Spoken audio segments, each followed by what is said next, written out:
بسم اللہ الرحمن الرحیم۔ اللہ کے نبی صلی اللہ علیہ وسلم نے فرمایا کہ تم ایک دوسرے پر حسد نہ کرو، نہ خرید و فروخت میں بولی لگا کر ایک دوسرے کو دھوکہ دو، نہ باہم بغض و عناد رکھو، نہ ایک دوسرے سے پیٹ پھیرو، اور نہ تمہارا ایک دوسرے کے سودے پر سودا کرے، اور اے اللہ کے بندو تم بھائی بھائی بن جاؤ۔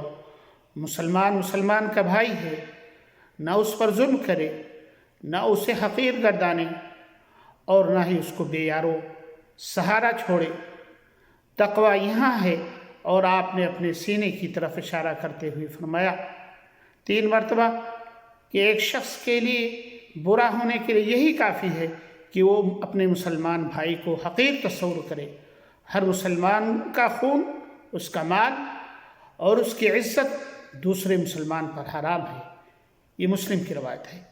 یہاں سے یہ چیزیں معلوم ہوئی کہ ایک شخص دوسرے شخص کی توقیر کرے، عزت کرے۔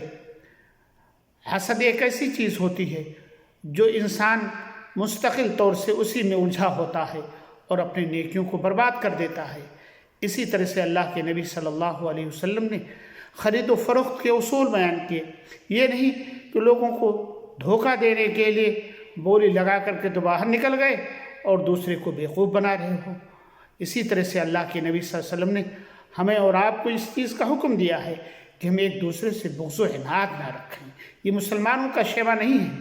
یا اسی طرح سے کہ ایک دوسرے کو پیٹ پھیر کر کے ایک بھائی آ رہا ہے اور دوسرا پیٹ پھیر کر کے بھاگ رہا ہے، یعنی اتنی جلن ہوتی ہے۔ یعنی اسی طرح سے ایک مسلمان دوسرے مسلمان کو حقیر نہ سمجھے۔ یہ وہ نصیحتیں ہیں جو ہم میں سے ہر ایک شخص کو آج اپنانے کی ضرورت ہے۔ اگر اسے ہم اپنا لیں تو بہت ساری برائیاں، بہت ساری بے حیائیاں اور ہمارے دلوں کے اندر جو کینے اور کپٹ ہیں یہ ختم ہو جائیں گے۔ اللہ تعالیٰ تو ہمیں اسے اپنانے کی توفیق عنایت فرمائے۔ آمین۔